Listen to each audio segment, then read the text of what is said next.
Welcome to Built to Go, a van life podcast. I'm your host, Jeff Wagg, coming to you from the College of Curiosity. This time it's episode 92, and we're going to let our freak flag fly. I shall explain. And we're going to continue the tale of our breakdown. We're going to have a product review of the Kohree fridge and a resource recommendation that duplicates something you already have but makes it better. Hello everyone, welcome back. Very happy to see you again, or for you to see me again, or however that works. I am currently in Wisconsin. Not someplace I planned on being necessarily, but as you may have heard, we recently had an incident in an Asian country where we brought some people over to the US and they need some help. So I'm here with Team Rubicon to help distribute goods to the Afghan guests that we are now hosting in many of our forts. I happen to be near Fort McCoy in Wisconsin, so I'll be here for about a week to help folks out.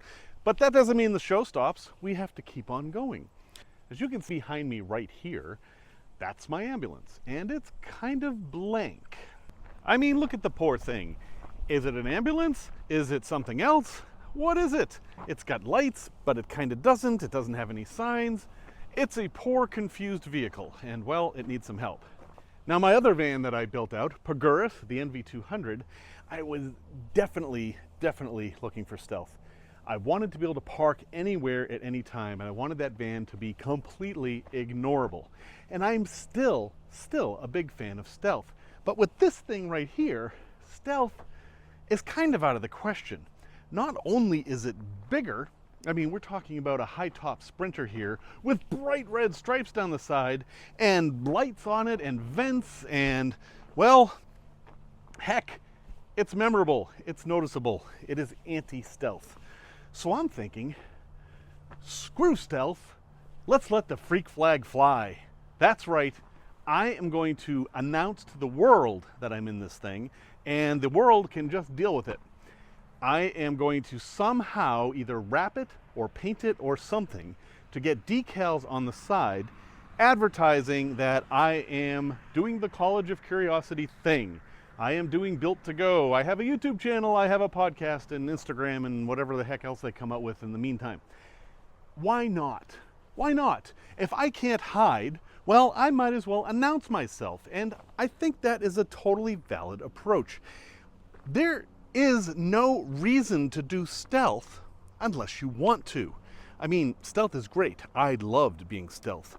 Nobody knew I was in there. Nobody knew it was a camper, except maybe other campers and maybe the police, but I wasn't bothering anybody ever. Time for something different. I am going to drive a rolling billboard, and I think that is totally legit. Now, first off, I do have something I want people to know about. I want people to know about this channel. I want people to know about the podcast. So rolling advertising is a time-honored tradition, and I'm happy to engage in it. Also, I don't know if the word is proud necessarily, but I am happy to be associated with these things I'm doing, and why not share those with other people? I know that when I'm driving down the road, if I see somebody's URL or hashtag or something like that on their van, I'm instantly curious. I'm the guy that's going to look it up, and I figure there's other folks out there who are curious as to what this vehicle is. Is it an ambulance? Is it something else? Why is it out here? And how can they find out more? So I don't really know what exactly I'm going to do. I mean, I've got the hood here. The hood's kind of beat up, as is unsurprising for a 10-year-old vehicle. It's got dents in it. Right now it's covered with the assorted insect fauna of Colorado and points east. And on this side, which is the passenger side, I have a very large piece of glass that would be very easy to put a decal on. And I have this big white area, which I desperately want to cover because it has the ghost sign on it that says Faith Community Hospital EMS. Things I do not want to be associated with. Faith, community, EMS, or hospitals. None of those things do I want to be associated with. Well, maybe a little bit of community. And on the driver's side, I don't have anything except a big white wall that I could put whatever I wanted on. And of course, I've got the back, and I mean, there's tons of potential here. I don't exactly know what I'm going to do, though. Wrapping a vehicle of this size is extremely expensive. It could cost as much as $2,000. And I do want it to look nice. So what I'm thinking right now is I'm going to have some decals printed and mailed to me, and then I'm going to try to put them on myself. That might be a mistake because the surface needs to be prepared properly. They need to be applied very gently. And well, I'm not that gentle. Now, what does this mean, abandoning stealth the way I'm proposing? Well, it means I'm more likely to get the knock. To date, in my many, maybe 100 nights sleeping out here or whatever, I don't even know, I have lost count long ago. I've never had a knock. I've never had any problem. I've never had anyone ask me to move. Nothing. Every single place I parked, I made it through the night and didn't apparently bother anybody. Perfect. I think it's probably going to happen with this. So I will just carry out my plan. And my plan for the knock has always been this. Anybody knocks, asks me to move, I don't care if they're in the right or the wrong, I don't care what the situation is, unless I have paid to be in that space, I will move. That's it. It makes it less stressful for me. I no longer have to worry about a confrontation. It's simply, somebody wants me to move, I will move. And to make that even easier, whenever I pick a place to stay, I always pick 2 places. I always have a backup place programmed into the GPS or at least written down so I can easily find it. And when I sleep at night, I pretty much make the vehicle ready to go. Maybe not completely. There might be some dirty dishes or clothes on the floor or something like that. But it's not going to take me half an hour to get on the road. I can probably do it in 5 minutes almost always. Now, I'm telling you this not to advertise my own stuff. I'm telling you this to present this as options for you. You can keep doing the stealth thing. I think that's great and awesome and fun. I love it. Or you can let your freak flag fly. There's no reason not to. You're building out a van. You might as well build out the outside too. You can try both. You can do even magnetic signs, where if you have a normal van, you can take the signs off. There is a group of folks who like to take a stealth van and put like plumber signs on the sides, or maybe diaper delivery service, put on something that people don't want to break into your van kind of a thing. And then you can take them off and become a different van. But for stealth, in my experience, I believe that having any words on your van makes it more memorable, and you're actually better off having nothing on there. Except I'm going to do exactly the opposite right now. So I'm curious as to what you think or what ideas you might have. I do have logos I can put up there. I've got the hook, walk, a bang symbol, the question mark greater than exclamation point. I have the College of Curiosity logo. I have the Built to Go logo, and probably some other things that I've long forgotten about. What should I put on there? What would you like to see? You're driving down the road. What do you want to see on a van? Let me know in the comments, and heck, I'll try to make it happen.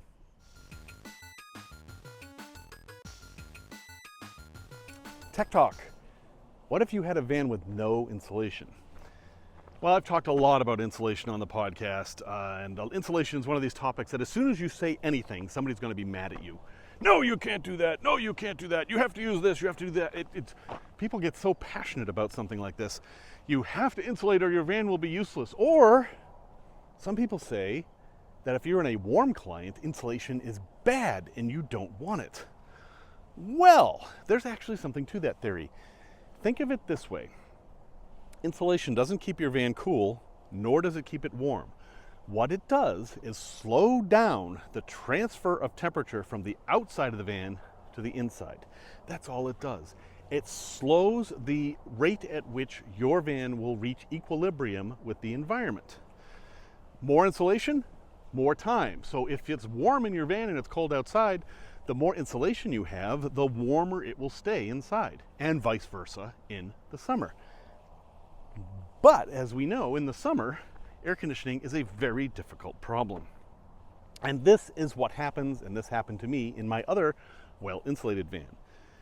All day long, it's really hot outside, but that's okay because you have insulation. So the cold air in the van sticks around for a while. But towards the end of the day, well, the insulation loses. And the inside of the van gets as hot as it is outside. So at 6 o'clock, it's 80 degrees outside, it's 80 degrees in your van. Okay. But if you live somewhere, or you're traveling somewhere where the temperature goes down at night, Well, that 80 degrees outside rapidly becomes 70 degrees and then 60 degrees. But if you have a lot of insulation, well, that 80 degrees is still in your van. There were many nights in my NV200 where I was trying to sleep and I was uncomfortable at 80 degrees in the van, but it was only 71 degrees outside. It was because the insulation was keeping the heat in there. Now, yes, ventilation helps. If you have a lot of ventilation, you can easily swap out the air and get that cold in there. But the insulation has absorbed that heat and will still be giving it off. Now, my ambulance doesn't have insulation. When they built the thing, all they put in was a layer of foam on the ceiling and some reflectix on the ceiling, which pretty much isn't going to do anything. I have added solar panels on the roof, which, yes, are a form of insulation, sort of, more of a barrier. And now I was just in Colorado in this van where it was 100 during the day and 55 at night. And I can tell you that the theory that in hot weather you don't want insulation is pretty much true. I mean, it was awfully hot in there during the day, and I think it would have been a little cooler if I had insulation, but at night it cooled off much, much better than the NV200.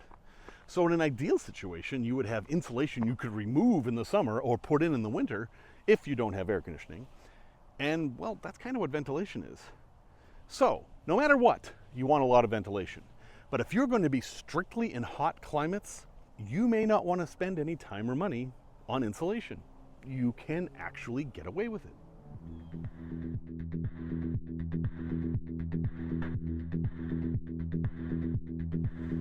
A place to visit. This place is going to require a little bit of work. You can't actually get there in a van, but it's well worth it, and it's a little bit unusual, and it's named after a pig. It's called Old Sow. Now, a sow, if you've not heard that term, is a big old mother pig, is a kind of a giant pig, and you can picture it with a whole bunch of piglets. But the reason this thing is named Old Sow isn't because it looks like a pig or has pigs or anything like that. It's because it sounds like a pig. It actually sounds like this. And, well, to somebody, that's what a pig sounds like, or maybe a piglet. Anyway, this is in Maine, just outside of Bahaba, or Bar Harbor, for those of you that can pronounce R's. And it's just outside Acadia National Park. But you have to take a boat to get there because Old Sow is a whirlpool, like an old-fashioned Scylla and Charybdis style whirlpool that is in the water, like a giant whirlpool. And so what happens is, Bahaba is right at the southern point of the Bay of Fundy, which is a place with crazy tides. That's the place that you may have seen in National Geographic or whatever, where when the tide is low, the boats are just laying on the ground, but when the tide is high, the boats are up there. You know, they have 60-foot tides. And, well, that means the water comes in and out very, very quickly. And there's this one spot where the geography of the ocean is such that it makes a whirlpool. And you can take boat tours and actually take the boat through the whirlpool. And honestly, it's a little creepy. There's all kinds of legends about Maenaz going to the only place where they can take their boat uphill, and that would be Old Sow. But when you do it as a tourist, well, you're probably going to have some hotshot boat pilot who's going to try to scare you. And, well, that was the case with me when I went in there. And he just drove right into this whirlpool and then kind of messed with the throttle to make it seem like we were going to get sucked into the whirlpool. So far as I know, that has never happened, but it is still a thrill to think that it might. So this is one of those natural wonders that if you're anywhere near the area, you should actually see, and in this case, hear. Old Sow is there much of the day because it doesn't matter if the tide is going in or going out, the whirlpool still forms, and it does basically sound like a bathtub emptying out. It's that same shape. Bay of Fundy is a fascinating place. Acadia is a fascinating place. Bahaba is a fascinating place. This is just one little piece of that place. So if you find yourself in Maine this fall doing some fall foliage or whatever, try to take a boat tour. They have whale watches too, and maybe Old Sow will get you.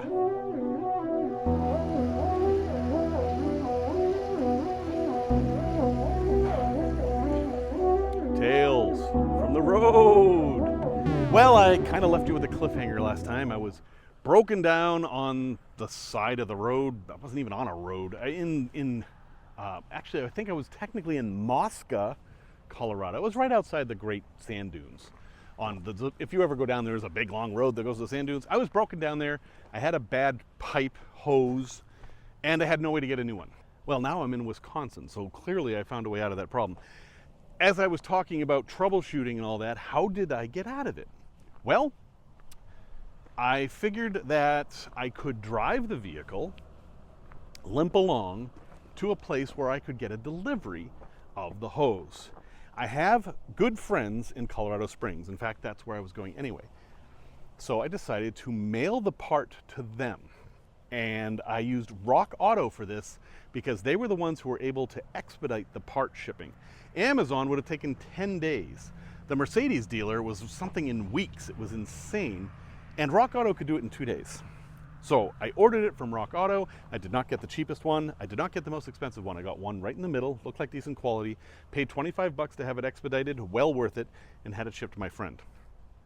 But I still had the problem of getting to Colorado Springs in a vehicle that couldn't go very fast. So at 5 a.m., I packed up, hit the road, very, very slowly. And first, I was very surprised at how much traffic there was at the Great Sand Dunes at 5 a.m. It wasn't even light out, but there was a lot of traffic. I only had one hill to go over to get to I-25, and that was painful, but it wasn't too bad. And then I got to I-25.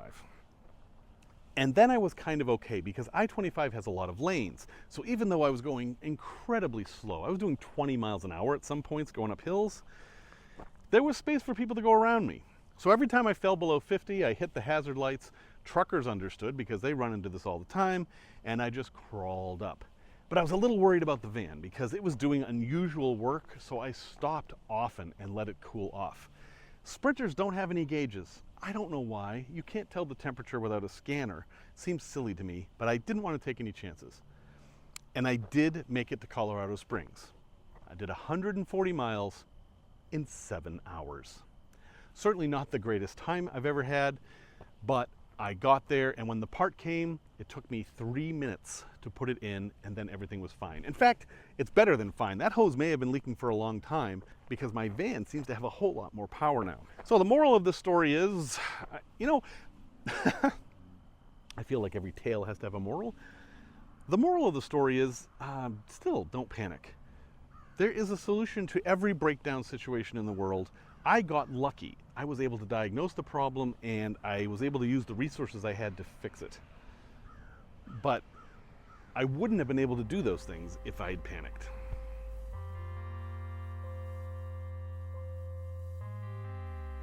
Resource recommendation.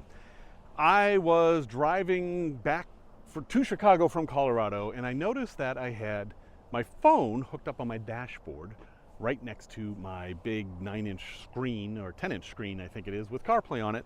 And I thought, well, I've got this screen there. Why don't I show something useful on it? And I found this app that, well, this is a gearhead thing. You know, you have to like gauges and information. Some people will find this totally distracting, but I kind of like it. And it's called Speedometer Pro. I have an iPhone. It's an Apple app. I'm not sure if there's an Android app or not. If there is, I will have a link for it. But this is exactly what it sounds like. It's a speedometer. And you might think, well, Jeff, most vehicles come with speedometers. I don't know that I need another one. No, you don't need it. But this speedometer does all kinds of crazy things. It will measure the intensity of bumps you go over. It will help you control your music. It will tell you how far away your destination is as the crow flies, and it will show a compass pointing to your destination so you can see just how far off course you are. Obviously, the roads aren't going to go straight to where you're going, so it shows you how far off they are. It will keep track of how much time you're driving. It will keep track of how much money you're spending if you type in how much you paid for gas, and so on and so on. It's basically an app that somebody has thought of every last piece of data you can extract from a cell phone that might relate to your driving. I have to say that I am enjoying it, and the speedometer is more accurate than the speedometer in your vehicle, because the speedometer in your vehicle is based on wheel rotations, and as your tires wear, that number is going to change. That's just physics, folks. But the speedometer in this app is based on your GPS, and that speed is based on a satellite pinging your location, which is going to be super accurate. You can also set alarms. For example, I am trying to stay at the speed limit in my ambulance, so I can set an alarm that it'll make a noise if I go over the speed limit, or if I go 5 over the speed limit, or whatever. Anyway, it's fun. There's a free version that you can try, and then you can pay for the pro version that has all the extra features. I think it was $3.99. Not terrible. I'll have a link in the show notes, but it's called Speedometer Pro, and I like it since the stupid Sprinter doesn't come with any gauges.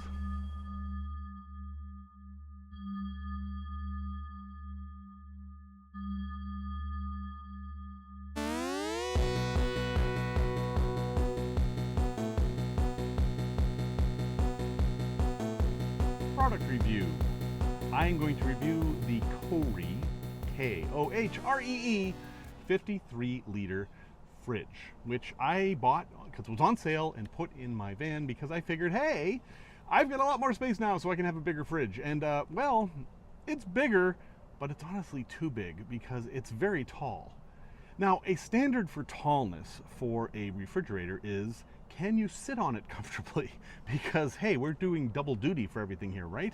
Or can you slide it under a bed or something like that? And well, this thing is kind of too big for that. It turns out 53 liters is a lot of space. Now, you can attach handles and wheels to this, but I have not done so because I haven't figured out exactly what I'm going to do with it yet. And it's a little funny the way it's configured. It has your standard temperature gauge and plus minus and max eco modes. That's fine, but they're in a way that they're on the hinge of the fridge. So basically the hinge will open away from you. It's very odd. I think that's kind of strange. And then the most surprising thing is on the inside, it's mostly freezer. This thing is 4/5 freezer. And well, I thought at first that was kind of strange, but then I realized that since I have a microwave, that's actually a good thing. I can keep lots of frozen food. Like this. I'm holding in my hand the epitome of frozen foods, the Banquet Backyard Barbecue Meal, which is the frozen food answer to McRibs. And no, you do not have to eat what I eat. Anyway, you fill up the freezer and then you can microwave stuff, and then the fridge section is much smaller, but it is very tall. You can put in, say, a whole quart of milk with no problem. And you can fit many, many cans in here. You could probably fit 12 cans in there if you tried. So if you're the kind of person that wants a lot of cold beer in your fridge, this isn't the best solution. Now, this was only about $300, and it is a 12-volt compressor fridge, which I believe are the most efficient fridges to have in vans. In fact, I think you should only get one of those. And for $300, it's a great deal. But it does draw a bit of power. Right now, it is drawing close to 6 amps, which isn't terrible, but that is a lot more than my little Alpacool drew. And it takes a long time to cool down. If you do get one of these, I highly recommend you pre-charge it by putting in frozen water bottles or something like that. It will have a much easier time maintaining the temperature than it will cooling things down. Also, it has vents, very large vents, all around the front, and you have to keep those clear, else it gets super, super hot. So I'm not sure this fridge is for everybody. While I do like it, it is a bit big. They do make a 45-liter version that probably makes more sense. And it's really for somebody who wants more of a freezer than a fridge. And I had to convert myself to that. If I didn't have a microwave, I think I would be annoyed with all the freezer space. But it is cold enough to keep ice cream in, and well, that's pretty good. Now, I have it set at 24 degrees right now. That's kind of warm for a freezer, but home freezers are designed to keep food cold for months. This thing just has to keep food cold for a week or so. So 24 is actually good enough for frozen food for me. I just won't keep any raw meat in there very long because even though it's frozen, it's not frozen enough and it can go bad. So I'll have a link in the show notes to this. It is the Kohree. It may be an option for you if you need a big freezer and a little fridge and you have space to put a gigantic thing. The Kohree could work.